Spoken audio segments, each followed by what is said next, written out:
Hey, what's up, fellas? How you doing? Man, Antonelli here.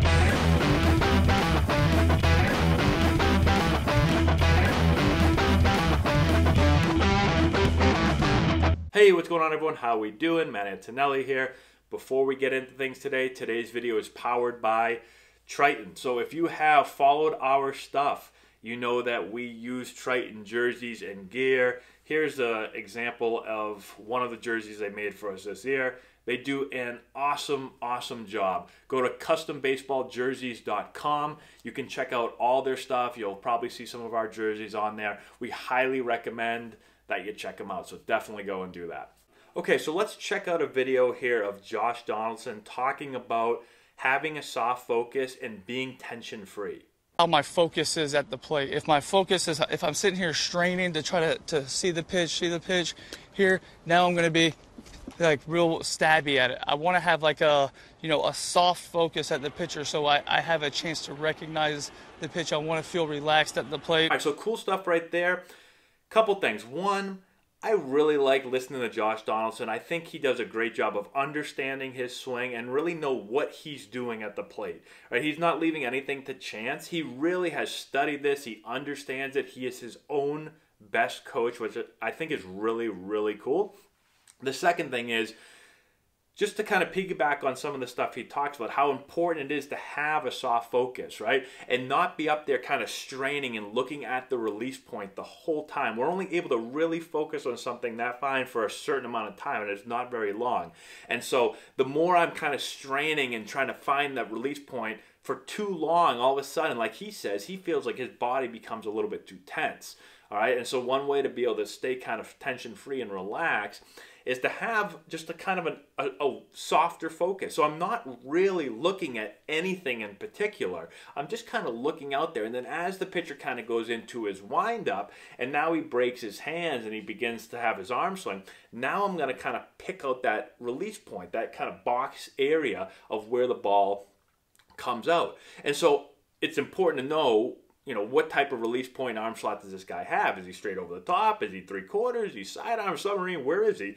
So that we know, okay, that's where that ball's coming out of. So that's the release point. That's kind of that box that I'm going to focus in on when I do go from that kind of softer focus to harder focus, right? And so again, I'm kind of just broad and I'm soft, and now all of a sudden, as his arm kind of starts to pick up, now I'm going to go to the release point where I expect to see the ball coming out of, and I'm trying to see the ball as early as possible. I am really focusing on that point. And there's certain things where I can see where, the more I really work on this, and this is a skill that you can develop, right? Whether it's during the off season or during bullpen sessions, if you're going to go down and just track pitches, right? We have a lot of our guys track pitches in the bullpen, when pitchers are throwing. And I'm really trying to see the ball. I want to see the ball off the fingertips. And I'm starting to pick up some things, right? You'll see a guy that throws a breaking ball, right? And maybe they get, when they throw a breaking ball and they get here, well, all of a sudden I see, this skinnier wrist, people call it a skinny wrist here, versus if I'm throwing a fastball, all of a sudden I got a fatter wrist. And so the more I train my eyes to get to that hitting or get to that release point, right, as the arm starts to come through here, the more I'm going to start to be able to pick things up. And the earlier I can see things, right, when I start to get clues of fastball versus breaking ball or whatever type of pitch it is, right, and I start to see the ball come off a little differently. And on the curveball, I start to see that hump just a little bit earlier versus some guys that are either, they're soft focused and they never really get to that release point, right? They never really get there, or they're just straining so long that their eyes aren't able to pick up something for that long of time. And so they're not seeing the ball as clearly or as early as some of the other players. And so now you're missing out on some of those clues, and I'm not picking up the ball as well as I want to. And really, to be a good hitter, I've got to be able to read the ball, and I've got to be able to judge what's happening, right, as it's coming in, and then be able to react. If I'm just a split second late on any of that, then I'm going to really be at a disadvantage. So really cool stuff.